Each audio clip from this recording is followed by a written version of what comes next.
Good afternoon. I'm Undersheriff Pat Ivey. I appreciate you coming to the Police Memorial Building. Again, I wish, like I said the other day, I wish it was under better circumstances. I'm here to announce that we have arrested one of our employees, Corrections Officer Andrew Futch. He is a 2.5-year veteran with us. He is being charged with ag assault with a deadly weapon. This charge stems from an incident that occurred back on April 5th of this year involving road rage. Mr. Futch, along with another driver, or a family I should say, in a vehicle that had an altercation. They traded obscenities between each other, and during that altercation, Corrections Officer Futch produced a firearm and pointed it in the direction of this family in a vehicle. The father of this family, who was driving, this was near the Prudential I-95 split, drove down the ramp knowing that the Main Street Bridge was up. He had saw a police vehicle slightly ahead of them, so he took his family down the ramp and then on foot went up the ramp to alert the policeman to what had occurred, and the policeman then made contact with the corrections officer who was off duty, and he did locate the firearm. Patrol units responded, and then our integrity unit was notified. We conducted an investigation. We conferred with the state attorney's office, and a warrant was issued for Officer Futch, and we made that arrest this morning. So with that, I will take a few questions.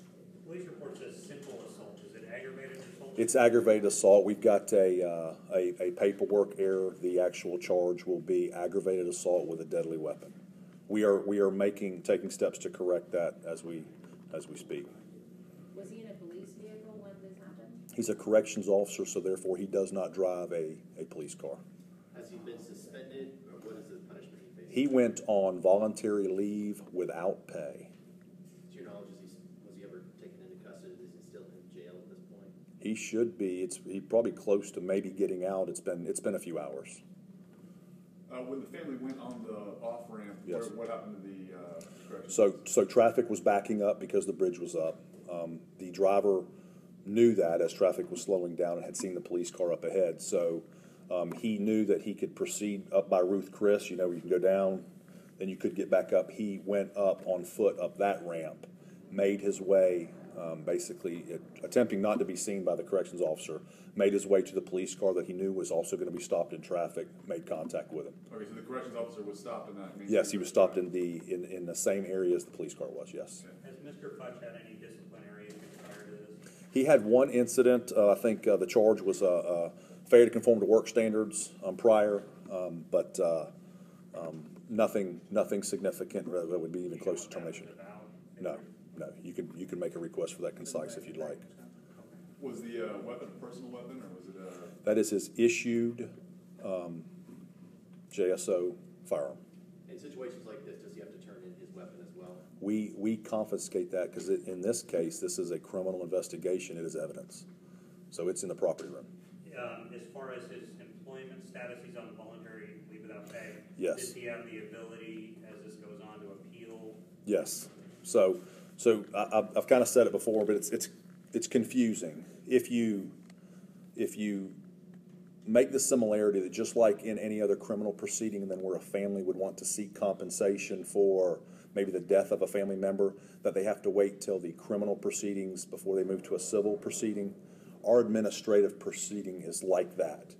When the criminal proceeding is to a particular point where it's taken care of or dissolved, then we move forward into the administrative proceeding.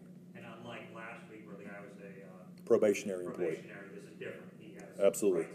He has rights. He has civil service rights, which are rules and rules that we follow. Undersheriff, I hate to change the subject real quick, but the current lockdown going on at Roy Hill Elementary, Jefferson Davis Elementary, the JSO is assisting with. Is there anything you can tell us about that? No, not at this point. No, just made aware of it a short time ago myself and wouldn't be able to offer you anything in reference to it. Anything else? Thank you. Thank you.